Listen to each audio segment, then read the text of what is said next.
the mid-1970s Sanford and Son at its peak. In the mid-1970s, Sanford and Son was NBC's ace in the hole, drawing millions of Americans to their TV screens every Friday night. The show didn't just deliver laughs through the verbal sparring between Fred Sanford and his son Lamont. It also made television history as one of the pioneering sitcoms, with a predominantly black cast paving the way for the next generation of performers. And yet, at the height of its success, the very faces that defined the show began leaving the stage one by one. Behind the infectious laughter, what was really going on? Were there tense contract battles, fractures over money, or the invisible weight of the era's social climate? And what truly happened that made them walk away without looking back? Join me as we pull back the curtain on this little-known backstage story. In today's video, you might be surprised. The glory was only half the story. The glamour on screen was only half the story. To understand why these stars left Sanford and Son, we need to rewind the clock and look at the landscape of American television in the 1970s, a place where towering success often came hand in hand with quiet, simmering conflicts. This was the very ground that both nurtured and tested every person who stepped in front. The golden stage and the hidden undercurrents.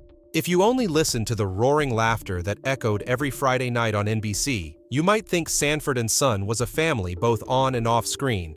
But behind the scenes, in the context of early 1970s American television, things were far more complex and dramatic. It was an era when color TV had become the standard. Networks were battling fiercely for viewers, with sitcom after sitcom, and shows featuring black casts were starting to break through, opening a new chapter for the small screen. Premiering in 1972, Sanford and Son shot straight into the top 10 most watched shows in America, even hitting the #2 spot in one season, second only to All in the Family. These numbers didn't just speak to the show's enormous popularity. They also proved NBC had struck gold at a time when the network needed a knockout hit to compete with CBS and ABC. What made this success even more remarkable was the social backdrop. The U.S. had just emerged from a turbulent decade of civil rights movements, racial unrest, and heated debates over equality. While nightly news broadcasts showed marches and legislative battles, TV audiences were watching a black family like the Sanfords deliver warmth and comedy to millions of households from all walks of life. But that gap between the real world and the sitcom world sometimes created tension within the cast and crew. The producers and writers, predominantly white, retained final say over content, and unlike other Norman Lear shows like All in the Family or Good Times, Sanford and Son rarely delved deeply into political or social issues. This made it easy to watch and easy to laugh at, but some cast members felt they lacked a voice in shaping their own on-screen identities. On set, the machine ran like a factory. A season could run up to 24 episodes shot in rapid succession for months on end. Viewers saw Fred and Lamont's snappy back and forth, but behind the scenes, the pressure to keep ratings at the top was enormous. NBC knew exactly what the show was worth in the mid-70s. Sanford and Son was the golden shield for the Friday night slot, drawing tens of millions each week. Ratings reports from the era showed the show regularly topping 20 million viewers, a figure today's sitcoms can only dream of. Each ratings point translated into hundreds of thousands of advertising dollars, meaning every line of dialogue and every episode was valuable product. But that's exactly why, when actors began to ask, why are we generating so much revenue, yet our pay and benefits don't match, tensions started to boil. Hollywood in the 1970s saw a wave of high-profile contract disputes. Black actors, even those at the height of fame, were often paid less than their white counterparts in similar roles. In 1974, when Red Fox walked off the set demanding higher pay, it wasn't just a personal fight. It reflected a broader movement of black performers standing up for fair treatment in the industry. Money wasn't the only factor.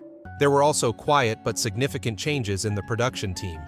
Sanford and Son began under tandem productions run by Norman Lear and Bud Yorkin. Lear, famous for weaving social issues into sitcoms, stepped back from direct involvement after the first few seasons. Yorkin left after season 5.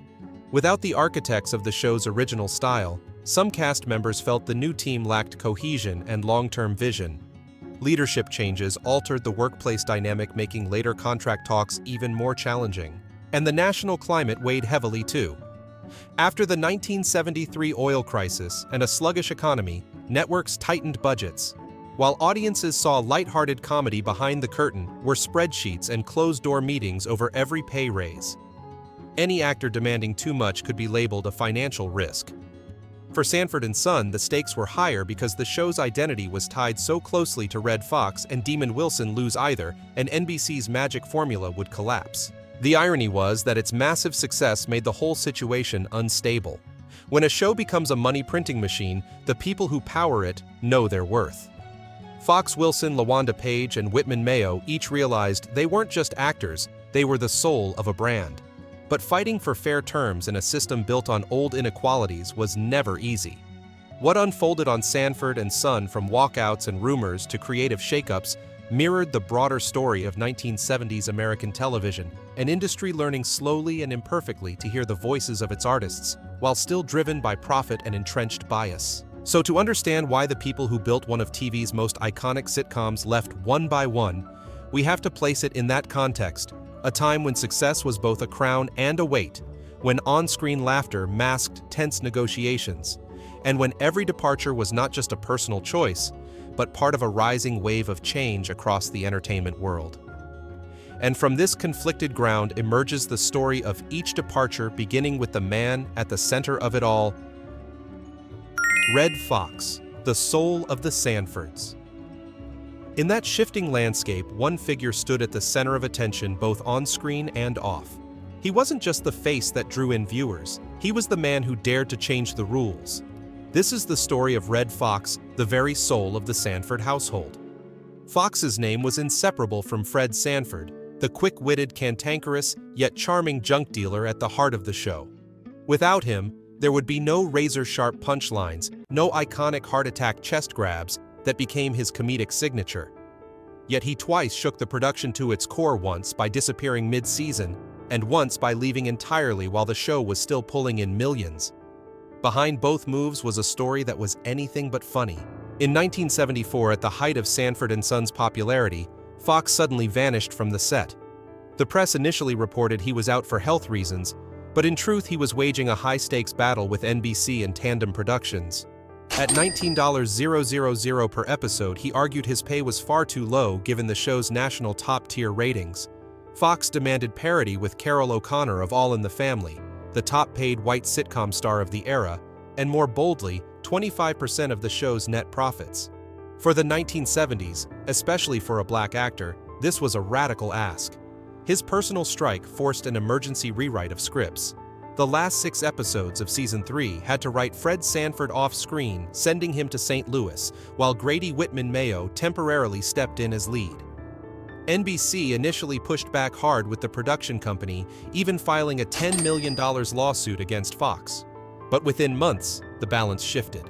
In June 1974, Foxx returned under a new deal, $25,000 per episode, roughly $177,000 today, and the 25% profit share he had demanded.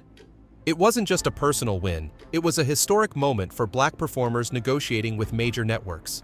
But victory didn't erase the cracks. Foxx's relationship with the producers remained tense.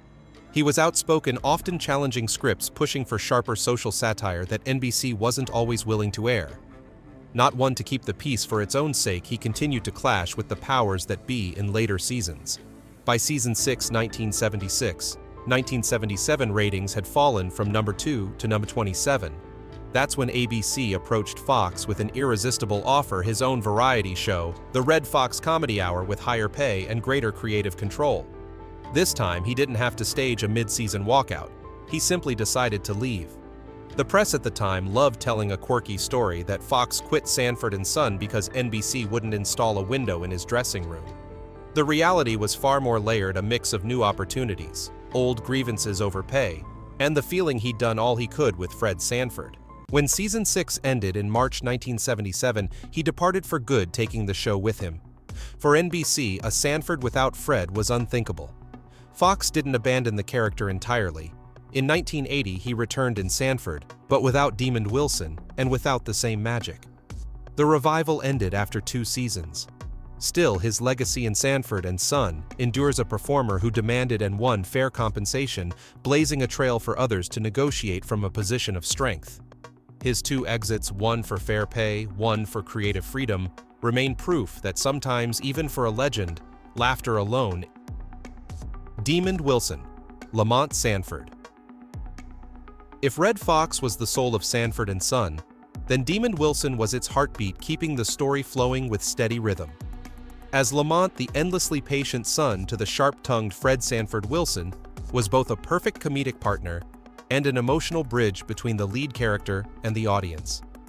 But his own journey on the show had its share of emotional twists and disputes, especially as he became the one holding the show together during its roughest stretch. In 1974, when Red Fox suddenly walked off the set over a contract dispute, it was Demond Wilson who stepped up to carry the remaining episodes of the season. Lamont became the focal point, teaming with Grady to keep the humor and the ratings alive, a task that was anything but easy. Wilson succeeded, further cementing his value to the show. Yet the experience left its mark: the heavy workload, the racial tensions he later mentioned, and a sense that his voice wasn't given enough weight in major decisions. His close off-screen friendship with Foxx, which Wilson once described as like father and son, took a hit in 1977. When Foxx decided to leave NBC for his own variety show, Wilson wasn't told beforehand. He found out from a reporter in the NBC hallway. "I wasn't mad that he left," Wilson later said. "I was just hurt by how it happened." While no public feud emerged, the lack of communication cooled his enthusiasm for staying on. After Foxx's departure, NBC hoped Wilson would anchor the spin-off Sanford Arms.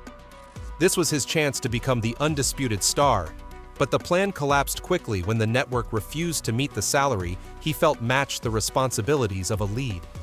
Like Foxx before him, Wilson chose to walk away. If the pay wasn't fair, he wouldn't stay. That decision led Wilson to CBS for the sitcom Baby, I'm Back, 1978, closing his chapter with the Sanfords. He later left Hollywood, almost entirely devoting himself to religion and writing. Still, in fans' memories, Demond Wilson remains the optimistic, steady Lamont, the man who kept Sanford and Son afloat during its most fragile moment, then quietly stepped away when he knew he deserved. LaWanda Page, Aunt Esther. If Fred and Lamont formed the backbone of the story, Aunt Esther was the spicy seasoning that made every clash more flavorful. And LaWanda Page's path to the role was as dramatic as any episode of the show. In the loud, quick-witted world of Sanford and Son, Aunt Esther, the sharp-tongued sister-in-law with a purse ready to swing, was the perfect foil for Fred Sanford. The woman who brought her to life, LaWanda Page, was a seasoned stand-up comic from the black club circuit. Few knew that her place on the show nearly ended before it began. Page was brought in by childhood friend Red Fox from their St. Louis days. At her audition, she delivered her lines with a vaudeville-style flair, but she wasn't yet accustomed to the fast-paced rhythm of sitcom taping. The producers worried she couldn't keep up and even considered replacing her. That's when Foxx put everything on the line. He declared that if Page was cut, he would walk off the show. The threat worked, and within just a few episodes, Aunt Esther became a comedic powerhouse, her every appearance sparking audience applause, especially when she fired off her signature "Watch It, Sucker." Success quickly turned Page from guest star to indispensable cast member. But beyond making audiences laugh, she knew how to stand up for herself. When NBC hesitated during a salary negotiation, Foxx once again backed his longtime friend. Page was known for being outspoken, fighting for fairness for colleagues, especially women and black performers in the business. Unlike Foxx or Wilson, Page didn't leave Sanford and Son over disputes.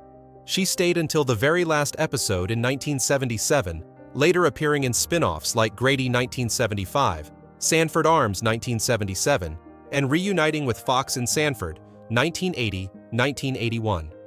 While the later projects never matched the original success, Aunt Esther remained inseparable from her identity until the end of her life. LaWanda Page's story proves that sometimes to survive and shine, you need both talent and an ally willing to bet on you, and then the strength to stand on your own and become an icon.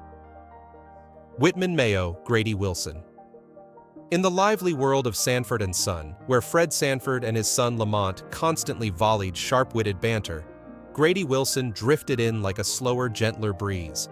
With his warm smile, deep voice tinged with a bit of absent-mindedness, and his signature catchphrase, "Good goobly goop," Whitman Mayo turned Grady into one of the show's most beloved supporting characters. But behind the friendly neighbor persona was an unexpectedly eventful journey from side character to center stage to branching out into his own projects before parting ways with the Sanfords for good. Mayo's biggest break came in 1974, when Red Fox walked off during season 3 over a contract dispute. As NBC and the production scrambled for a solution, Grady was pushed to the forefront, temporarily minding the house, while Fred Sanford was written as being in St. Louis visiting relatives. From a role with few lines, Grady suddenly had to carry much of the humor. Mayo, already in his 40s, seized the opportunity with natural charm, not trying to mimic Fred, but bringing a slower pace, sometimes bumbling yet warm comedic style that made viewers feel like he was a real friend. Even more surprising, the audience response was overwhelmingly positive. Some episodes with Grady holding down the fort still pulled in strong ratings, proving his appeal wasn't solely dependent on Fred Sanford's presence. This success gave NBC and Tandem Productions a bold idea: spin Grady off into his own series. In late 1975, Grady premiered moving the character in with his daughter and her family in Los Angeles, opening up new settings and stories. Red Fox even appeared in the pilot as a show of good luck for his friend. However, Grady's solo path wasn't paved with gold. While Mayo retained his trademark charm, Grady failed to generate the buzz NBC hoped for. After just 10 episodes, the series was canceled. Mayo returned to Sanford and Son in 1976, resuming his role as the good-natured neighbor alongside Fred and Lamont, until the show wrapped in season 6. In 1977, after Foxx and Demond Wilson had both departed, NBC still wasn't ready to give up the Sanford brand. They launched Sanford Arms, centered on a boarding house next to Fred's old home, run by a new character named Phil Wheeler. To preserve a connection to the original, they brought back Mayo as a now-married Grady, with Aunt Esther LaWanda Page also on board to keep the Sanford spirit alive. This time, though, the Grady magic didn't quite work. Without Fred and Lamont, audiences felt the absence of the familiar core. After only 4 episodes, Sanford Arms was canceled. Behind the scenes, things got even rockier when Mayo entered a salary dispute. He felt the offer didn't match the importance of maintaining the show's spirit, especially when the Grady name still held value with viewers. The negotiations fell apart, and Mayo walked away from the project. Still, Mayo's affection for the Sanford world never faded. When NBC tried reviving the brand with Sanford 1980-1981, this time with Red Fox, but without Demond Wilson, Mayo agreed to appear as a guest in several episodes. It was his way of saying goodbye to fans who had loved Grady for nearly a decade. Outside the Sanford universe, Whitman Mayo kept acting in films and TV shows, often playing gentle, slow-moving older men with a hidden twinkle of humor. He also taught acting and appeared at community events, enjoying the affection fans still felt for Grady. Until the end of his life, Mayo remained proud that the biggest opportunity of his career, temporarily replacing Fred Sanford, came at a time when he thought he'd always be just a supporting player. Whitman Mayo's story proves that sometimes opportunity doesn't come from careful planning, but from unexpected disruptions. From brief appearances to center stage, he proved his own star power, then stepped away when he felt undervalued. Like Grady Wilson himself, the loyal friend who always knew when to add a laugh and when to quietly step back, Whitman Mayo left the stage with a smile and quiet pride, leaving an indelible mark on anyone who ever chuckled. The quiet puzzle pieces of the Sanford picture. Alongside the central foursome of Red Fox, Demond Wilson, LaWanda Page, and Whitman Mayo, Sanford and Son, also had a supporting cast that played an important role in shaping the show's flavor. They didn't appear in every episode, but whenever they stepped into the frame, they brought their own energy, adding extra shades to the story. And like the main stars, their journeys with the show included turns, departures, and moments that left viewers wishing they'd stayed longer. Gregory Sierra, as Julio Fuentes, the Puerto Rican neighbor, was one of the most beloved supporting characters. Gentle yet firm, Julio often became the target of Fred Sanford's teasing, but always responded with wit and humor. Sierra joined in season 2 and quickly won over audiences. However, in 1975, he left to take a lead role in the sitcom Barney Miller, a career opportunity too good to pass up. Julio's absence took away part of the multicultural atmosphere in the Sanford neighborhood that viewers had enjoyed. Don Bexley, Bubba Hoover. Fred's longtime friend was the image of loyalty. Bubba appeared consistently across many seasons, delivering warm laughs through his down-to-earth and sometimes clumsy style. When Sanford and Son ended, Bexley still agreed to appear in Sanford Arms in 1977, continuing as Bubba, even though the project lasted only 4 episodes. He proved that for some actors, staying connected to the brand mattered more than the potential success of a new project. Lynn Hamilton. Donna Harris, the graceful woman who captured Fred Sanford's heart, was also a special presence. Each time she appeared, Donna brought a rare touch of romance to Fred's often sarcastic world. Hamilton didn't leave the show early. She stayed until the end of season 6 and even returned for one episode of Sanford 1981. Donna's appearances were always used sparingly, making audiences anticipate and appreciate them even more. Pat Morita, as Ah Chu, the kind Asian friend who could volley back Fred's remarks with charming humor, appeared in seasons 4 and 5. Morita left in 1976 not due to any dispute, but to pursue bigger opportunities, becoming a regular on Happy Days and starring in his own sitcom Mr. T and Tina. Though only a supporting player, Morita made his mark, so that years later, when he gained worldwide fame with the Karate Kid, fans still remembered Ah Chu as a delightful ingredient in Sanford and Son. Nathaniel Taylor Rollo Lawson, Lamont's close friend, was the lovable troublemaker. Often suspected and teased by Fred Rollo, still shared a kind of unspoken fondness with him. Taylor didn't leave early, appearing throughout multiple seasons. After 1977, he returned in Sanford with Red Fox, keeping Rollo's mischievous spark intact. Looking at the supporting actors' journeys, a bigger picture emerges. Most of them left for new career opportunities, or simply because the show ended. There were no loud contract disputes like those involving the main cast, but each change still left a gap in the show's rhythm. They were the ones who added color, making the on-screen Watts Los Angeles feel vibrant and authentic. And for loyal viewers, each of those supporting faces, from Julio Bubadonna and Ah Chu to Rollo, remains an irreplaceable piece in the memory of.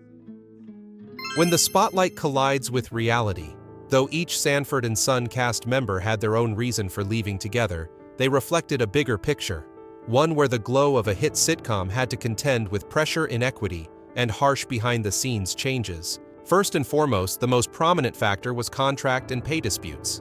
Sanford and Son drew millions of viewers each week, generating massive ad revenue for NBC, yet many actors felt their compensation wasn't proportionate. Red Fox demanded $25,000 per episode, plus 25% of the show's net profits, an unprecedented ask for a black actor at the time, and he got it. Demon Wilson, when offered the lead role in Sanford Arms, also asked for pay that reflected his new position, but was turned down, prompting him to walk. Whitman Mayo even left a spin-off for similar reasons. This shows that money issues weren't just hotspots for a few individuals, but a recurring undercurrent throughout the show's history. Beyond money, creative control and having a say in the show's content were deeper causes. Most of Sanford and Son's writers and producers were white, holding the reins over storylines and comedic style. Unlike other Norman Lear sitcoms such as Good Times or All in the Family, which often engaged with social themes, Sanford and Son largely steered clear of political issues. This made it easier to watch, but for some actors, especially Foxx, it meant occasional frustration when he tried to push the comedy closer to real-life black experiences and met resistance. That boxed-in feeling helped drive the search for projects with greater creative freedom. One can't overlook the racial tension in Hollywood during the 1970s. This was the period after the height of the civil rights movement, but prejudice and inequality persisted in the entertainment industry. Black actors, even famous ones, were often paid less than white counterparts in similar roles and had fewer opportunities to participate in creative decisions. Demon Wilson openly referred to racial tension as part of the reason the show ended. These inequities affected not only income but also the sense of respect among the cast. Changes in the production team were another factor. When Norman Lear gradually stepped back and Bud Yorkin left the company after season 5, the work environment shifted. The newcomers didn't have the same bond with the cast as the original team, making contract negotiations harder. By the time the series reached its 6th season and ratings began to drop, NBC seemed more willing to risk replacing stars than to meet their demands, a strategic misstep that helped doom Sanford Arms to quick failure. All these factors together, financial dissatisfaction, the desire for creative freedom, racial pressures and inequities, and shifts in the production environment, created the wave of cast departures. For each person, the backstage story had different details, But they all face the same choice: stay with a big-name brand or stand firm for their own value and rights. In the end, many took the harder path, leaving while the laughs still echoed on screen to keep their self-respect and steer their careers their own way. From Red Fox Demond Wilson and LaWanda Page to Whitman Mayo and the supporting cast, each left Sanford and Son with their own narrative, sometimes a win in a fight for fair treatment, sometimes a choice made to preserve dignity, and sometimes simply the pursuit of new opportunities. Whatever the reason, they all left behind a shared legacy, proof that behind the laughter are real people who know how to stand up for their worth. If you want to keep exploring fascinating behind-the-scenes stories and little-known angles of classic TV shows, hit subscribe and turn on notifications so you won't miss the next videos. The journey beyond the screen still has plenty of surprises waiting for you. All data, analysis, and commentary in this video are presented based on information available at the time of production. The content is subject to change over time and should not be considered a definitive forecast. There is still so much more to explore: stories of resilience, legacy, and truth. Feel free to dive into some of our top recommended videos now appearing on your screen.